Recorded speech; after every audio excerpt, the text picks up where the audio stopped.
Buen camino! Ziua 5. Tocmai am avut o seară liniștită la Bruja. Astăzi destinația este Valenca și trecem direct de Rubies. Pentru că nu este foarte mult până acolo și avem timp, însă astăzi este un munte de trecut. Bine că este totul marcat.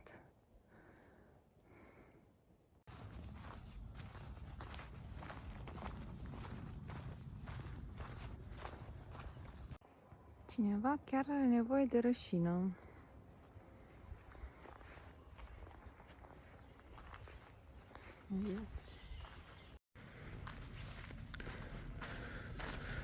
Și acum începem să coborâm muntele. Avem în jur de 4 km până la Rubieș. Da, deja a început să apară soarele. Este aproximativ ora 8. Din păcate ne-am mișcat puțin mai încet pe traseu, dar vom recupera pe parcurs. Ce privește frumos!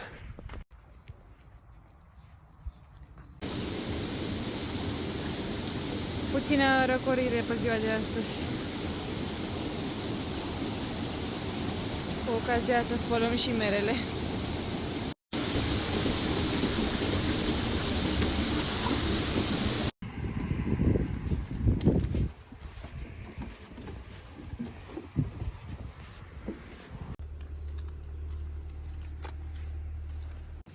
Deja ne înconjoară pelerinii. You are close!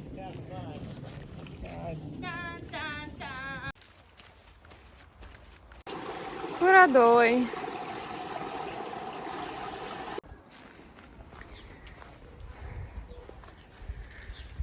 E deja ora 2. Este deja foarte cald și noi mai avem puțin și ne cazăm într-un alberghe în Valenca.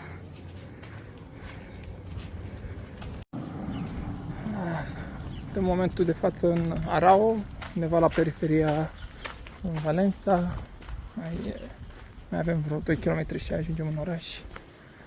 A fost o zi foarte lungă, am avut și un munte de urcat.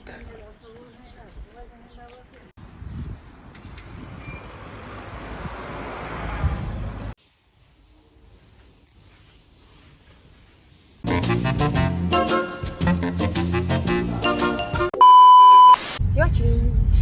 Ziua 5, am plecat de la Bruja și destinația noastră a fost Valența, deci cumva jumătatea traseului, Santiago, Valența fiind partea portugheză, respectiv mâine să trecem în Tui, partea spaniolă și mai departe.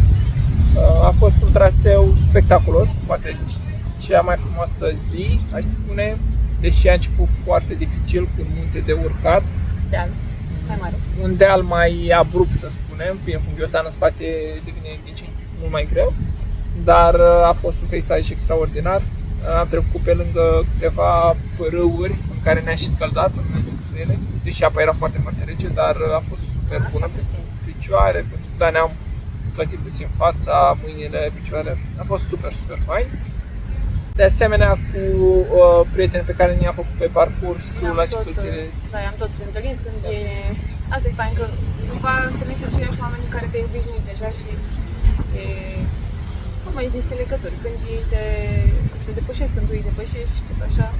Exact. De exemplu, la un moment dat am avut câteva dificultăți pe o porțiune și am rămas printre ultimii și când am ajuns în sfârșit în primul sat, oraș ce era, ne așteptau la o cafenea cu toții și ne-au aplaudat și ne felicitau și erau fericiți. A fost un sentiment plăcut, pentru că genul ăsta de legături pe care le formez cu oamenii de pe traseu sunt unice și de aceea, încă o dată, recomandăm pentru cei doritori să facă acest drum. Chiar este un drum despre viață. Noi de multe ori am făcut analogie între acest drum și ceea ce se întâmplă în viața noastră. Da, pentru că tot uneori Analogia e că urci, uneori te enervezi că trebuie să urci, după aia când ajungi în vârf te bucuri de priveliște, apoi apar niște oameni, faci o porțiune de drum, vii în viață cu acei oameni, după aia te desparți de acei oameni și întâlnești iar la un moment dat, poate îi vezi altfel. E într-adevăr, acum după aproape o săptămână de Camino, avem altă perspectivă decât cea pe care o aveam în primele zile când eram frustrați că de ce facem asta și era și greu, dar era cumva, nu înțelegeam câteva ideea. Acum ne gândim că o să ajungem acasă peste o săptămână și că o să așteptăm, o să ne trezim de dimineață pe la 5-7 la noi în țară și o să vrem să plecăm prin natură, să ne uităm la flori, la apă, să ascultăm păsările și greierii și să nu mai avem contact cu betoane. Încă un sfat pe care noi vi l-am oferit cu drag ar fi că în cazul în care vă decideți să faceți Camino, după prima zi, dacă simțiți că nu mai puteți sau asta, credeți-ne că la după fiecare zi o să vă simțiți parcă mai bine și parcă nu o să mai simțiți durerea sau la fel ca în zilele precedente, ca și cum corpul se obișnuiește.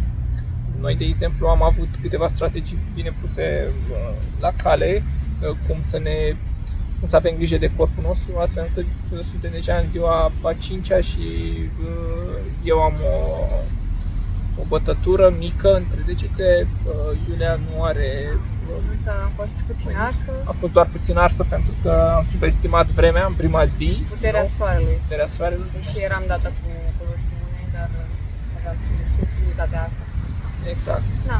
Ideea e că normal ar trebui picioarele să fie aerisite la măcar 10 km, la 2 ore, dar să dăm încălțăminte, șosetele, să ne dăm cu cremă sau să stăm puțin în apă, să facem exerciții de dimineață sau să ne masăm cu un anti-inflamator, să luăm ibuprofen, să ajuta durerile.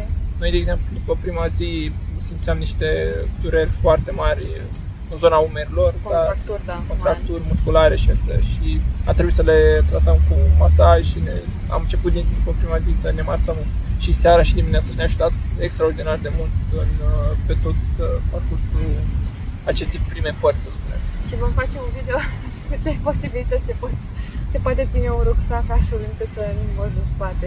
Exact. Dacă aveți aceleași probleme ca și noi. Ne vedem ziua următoare, vă aștept.